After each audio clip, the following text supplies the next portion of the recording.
What up, world? Established Rich coming right back at you. Ladies and gentlemen, this is a story that has shaken our nation once again. A story about racial profiling, police brutality, and the quest for justice. I'm here to talk about the incident involving William McNeill Jr. and the police encounter that has ignited a national debate. McNeill, a Florida man, was seen in a video where his car window was smashed and he was punched repeatedly during a routine traffic stop by Jacksonville Police Department. The video, the body cam footage, and the actions of the officer have sparked outrage. And now, civil rights attorney Ben Crump, who is representing McNeill, has come out to speak against the police actions, calling them a clear case of driving while black. As I watch this unfold, I find myself at a crossroads. On one hand, we have a man who didn't comply with police orders, but on the other, we see excessive force, a clear violation of human dignity. Exit the vehicle now! Exit the vehicle! The Jacksonville, Florida Sheriff's Office has now released body camera video of this violent arrest back in February, insisting the officers did nothing criminal. The suspect, 22-year-old William McNeill, also recorded video during the traffic stop. There's no rain. It doesn't matter.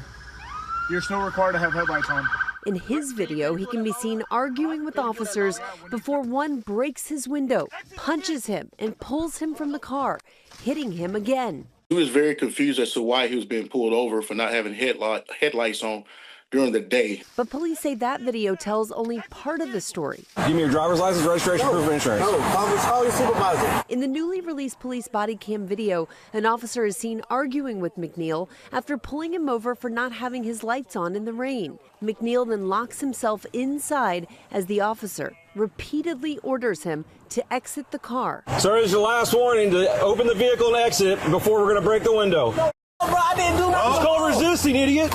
There absolutely was force used by the arresting officers, and yes, that force is ugly. And just because force is ugly does not mean it's unlawful. In the police report, an officer claimed McNeill was reaching for a knife. McNeill's lawyers deny that. We watched the video, and that did not happen. McNeill says the incident left him with a chipped tooth and wounds requiring 9 stitches. He spoke exclusively last night to WJXT. And then I also had a concussion and suffered from short-term memory loss. Despite the deputies being cleared criminally, an internal investigation into their conduct is underway.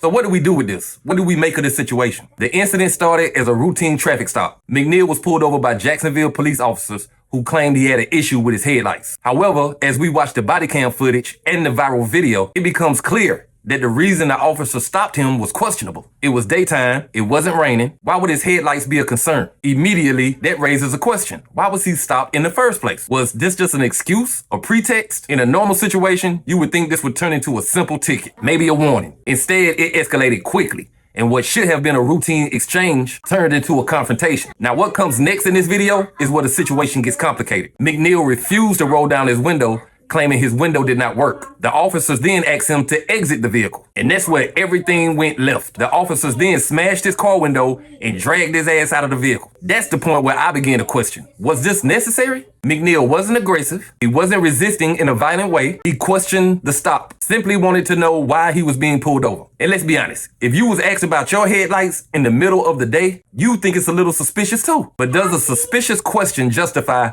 this type of force? These officers had a decision to make. They could have simply issued him a ticket and let him go. Instead, they chose to escalate the situation to the point of violence. This is where it gets harder to defend. Excessive force is something we've seen before. But here, it's clear that the officers' actions were not justified. They smashed his window and dragged him out. That is a response that should be reserved for a situation where there is a clear threat, a danger. But that wasn't the case here. McNeill was not angry. He wasn't violent. He wasn't even moving quickly. He was questioning the stop. Yes, he didn't comply, but the question remains. Does a failure to comply justify violence? In this case, I can't help but think if McNeill had responded in a more aggressive manner, this situation could have escalated even further to the point where his life might have been in danger. Thankfully, that didn't happen. But who can say how many other encounters like this have gone wrong? This is not about a single police encounter. This is about something much bigger, racial profiling. When you hear the term driving while black, this is what it looks like. When McNeill questioned the police stop, he was not being aggressive. He was simply asking, why am I being stopped? But in this country, too many times, Black women and black men are prejudged. They're stopped simply because of the color of their skin. And when they question it, they're met with force. What does that say about the system we live in? Is it fair to ask a black man to just sit there, be silent, and accept a police stop without a question? No, it's not. Questioning your rights is a constitutional right. Asking why you're being stopped should never be a crime. McNeill is now represented by attorney Ben Crump, who is demanding justice. Crump claims this is a clear case of driving while black, and I agree. This is a case where a black man was harassed and violently arrested simply for questioning the police. A situation that, had it been handled differently, could have led to a completely different outcome. And it's important to note, the only reason we even know what happened is because McNeill had the foresight to record the incident from his perspective. Without that video, who knows what story would have been told. And that's why we need more of us to stand up. We need more of us to document these encounters. We need to be our own witnesses. The question that many people will ask is, what should McNeill do now? He didn't comply with the police, but that does not justify the force that was used against him. What other choice does he have? When you're wronged, when you're hurt, when your rights are violated, the only way to fight back is through the system. You sue. And I fully support his decision to sue the police department and the officers involved. It's his only recourse. We can't just accept this type of behavior from the police. We can't let it slide because somebody didn't comply. And I think we all can agree on one thing. Thank God McNeill is still alive. Yes, he was violently arrested. Yes, his car window was smashed. But the reality is, this could have gone much worse. If McNeill had been any more resistant, if he had gotten any more competitive with the officers, this could have been another life lost at the hands of the police. And I believe that his demeanor is what saved him. His calmness in the face of such violence is a lesson in how to navigate a system that often sees you as a threat. So what do we learn from this? The lesson here is simple. We must come together and fight back against racial profiling and police brutality. That's all we can do. McNeill did not deserve what happened to him. No one does. He was wronged and he deserves justice. That's why he has the right to sue. But let's be honest, it shouldn't even have to come to this. Police officers should know how to handle a situation like this without escalating it to violence. We have to demand accountability from those who took an oath to protect and serve. And we must continue to push for a system that holds police officers to a higher standard. Let's stay united, let's stay strong, and let's never stop fighting for justice. What up, world? Established Rich coming right back at you. To anybody who's ever been told you can't do it your way, we are here to talk about a man who has literally changed the game for content creators and black entrepreneurs alike. I'm talking about Joe Budden. And you know what? I'm not here out of envy. I'm here out of respect, out of appreciation. Because what Joe Budden has done with his podcast network is a story that needs to be talked about and celebrated. This is a story about independence, about building something from the ground up, and about creators taking control of their own destinies. You see, Joe Budden isn't just a podcaster. He's a revolutionary. His story is a blueprint for anyone who's ever wondered if they could turn their passion into a living without giving up their creativity and control. So today, let's break it down. I'm gonna talk about how Joe Budden went from a rapper to becoming one of the biggest independent podcasting forces out there, making $1 million a month and leading the way for a new generation of podcasters who are ready to take control of their own platforms. And no, this isn't about showing off. This is about a real win for independent creators. Let's start from the beginning. Joe Budden before he was a podcasting icon. Some of y'all remember him spitting balls in the early 2000s, giving us that raw, unfiltered music that we loved him for. But that wasn't enough. Joe knew that the game wasn't built for people who wanted to do things their own way. And so what did he do? He made a decision. He stepped away from the rap game and embarked on a whole new journey into podcasting. He didn't need a label. He didn't need corporate backing. All he needed was his voice and the will to go against the grain. It wasn't easy, but Joe Budden built the Joe Budden podcast on his own terms. No big networks, no strings attached. Just him and his crew speaking their minds and connecting with people. That's the beauty of it. No corporate handshakes, no comply with us or else, just pure, raw content. And the people responded. They tuned in, they subscribed, and they started paying attention. Because Joe Budden had a vision that spoke to a whole new generation of listeners who were tired of the filtered podcasts they were getting. People wanted authenticity, and Joe gave them that. Everything changed in June 2025 when Joe Budden's Patreon numbers leaked. And that set the stage for something much bigger than just a leak. In a new article, Joe finally decided to be transparent. He showed us what a successful independent creator looks like in 2025. He revealed that his podcast network was making over $900,000 a month. And that wasn't just a flex. It was a statement. It was him saying, I did this without giving up control, without bending to the system, and I'm doing just fine.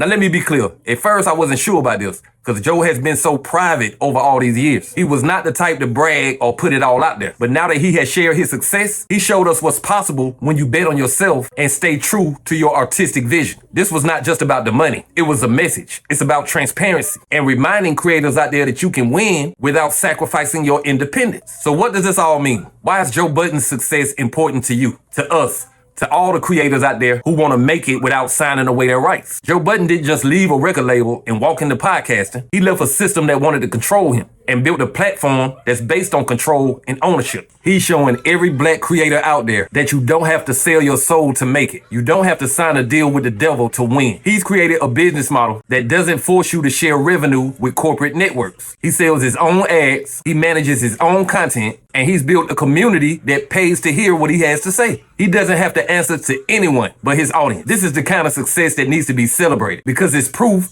that you don't have to sacrifice your integrity or your creative freedom to get the bag. The message here is simple. Joe Budden is not just a successful podcaster. He's a pioneer. He's a roadmap for every black content creator who's looked at the roadmap and said, this doesn't work for me. He's showing you that you don't have to be a part of that old system to win. You can be independent. You can have control and you can still eat at the table. Joe Budden is a reminder that creative freedom is possible. He is a lesson in self-ownership and persistence. And his success is a call to action for every black entrepreneur who's ever wondered if they could make it on their own terms. Yes, you can be successful without selling out. But this ain't just about Joe Budden. This is about a cultural shift. A shift that says you can be yourself, you can own your content, and you can make money doing what you love. The fact that he's leading the way for all the content creators is a testament to his vision and a blueprint for the future of black podcasting and black entrepreneurship. So what does the future look like for podcasting and black creators? If Joe Budden's success tells us anything, it tells us that the future is bright. It tells us that the control is in our hands. It tells us that we don't have to wait for a corporate backer to believe in us. We can believe in ourselves. We can build up our platforms from the ground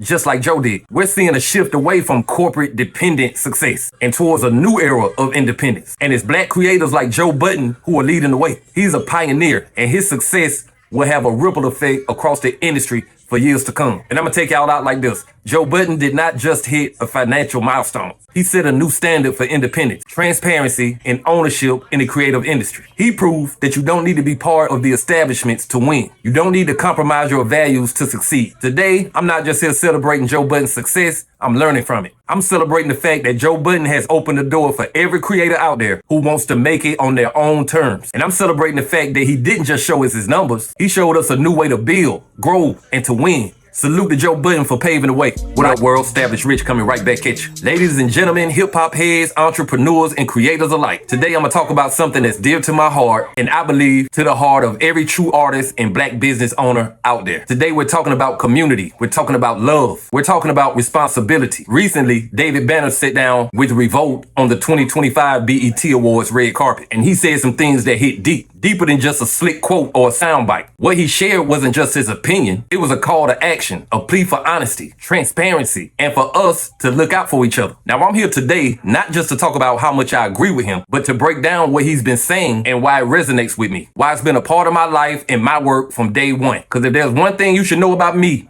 I'm always trying to put people on. Banner said something that hit the nerve of the industry. How dare you charge more for everything, but give us less for our blood, sweat, and tears. He said it straight. Our music, our talent, our stories, we are getting pennies for them. And I fully agree with him. But what really stands out about David Banner is his commitment to not just taking care of himself, but taking care of his people, putting his people on. Let's start with what David Banner said about the industry and the pennies black creators are paid for their art. The fact that water and electricity costs more than it ever has, yet we get less for our art, for our blood, sweat, and tears. We've seen it before. The big companies, the tech companies, they're making millions, billions even, off of our culture. And what do we get in return?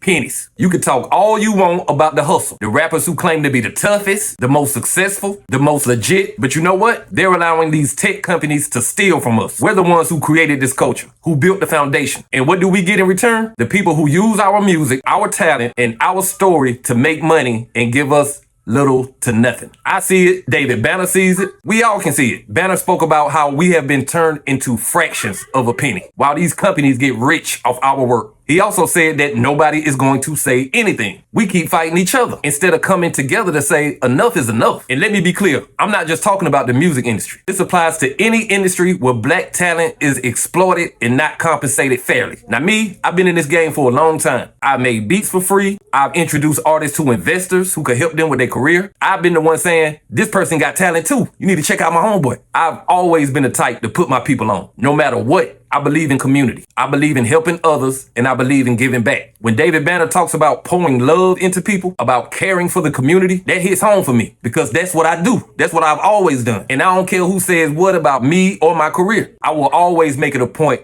to lift up people around me. You know, it's always going to be the critics, the ones who say, Eric didn't ever make it in music, or he never had the success that others had. But anybody who know me, who's ever worked with me, they know that I've always tried to put my people on. From day one, it's always been about helping others rise. That's what I was taught, that's what I believe, and that's why David Banner's message resonates with me 1,000,000%. Here's the harsh truth. In our industry and in our culture, there's this notion that it's every man for himself. And that's what David Banner was getting at. The lack of unity in the industry. The way we're constantly at each other's throat, fighting for the little bit that we're given, while the big companies sit back and collect. That's why I appreciate what Banner said about not turning his back on his people. He talked about how it's wrong to use your success to look down on people, to turn away from the ones who helped you get to where you at. And that's not how you should move as a black person in this industry. I've seen it myself. People get a little bit of success and they turn into the very person they said they would never be. They forget about the community. They forget about the ones who were there. They move on to bigger things. And David Banner isn't just talking about what's wrong with the industry. He's talking about how we can fix it, how we lift each other up, how we stay connected, how we make sure that the next generation of black entrepreneurs and content creators know that they don't have to sell out to be successful. He wants to use his fame and success to do something for our people. When most black artists and celebrities reach a certain level, they're quick to turn their back on the communities that they came from. Banner says, I'm taking my people with me. When I see success, when I see an opportunity to lift up somebody else, I'm going to do it. Whether it's helping an artist, whether it's connecting people, whether it's showing the next generation how to build something that lasts. That's what it's all about. In the end, what David Banner is saying is really simple. We can't move forward if we're leaving our people behind. And that's a message that I fully embrace. I've always tried to put people on. Whether they were artists, they were friends, artists I believed in, or just people I seen had talent. I remember when I first started out, I ain't had much, but I always had the desire to help others. It's about time we change the culture. It's time we make it about community, about uplifting each other, about showing love. We got to make sure we never turn our back on our people. If I win, you win, we win. But hey, that's just my opinion. What's yours? Like, comment, subscribe, establish rich. I'll be back with another one. Peace.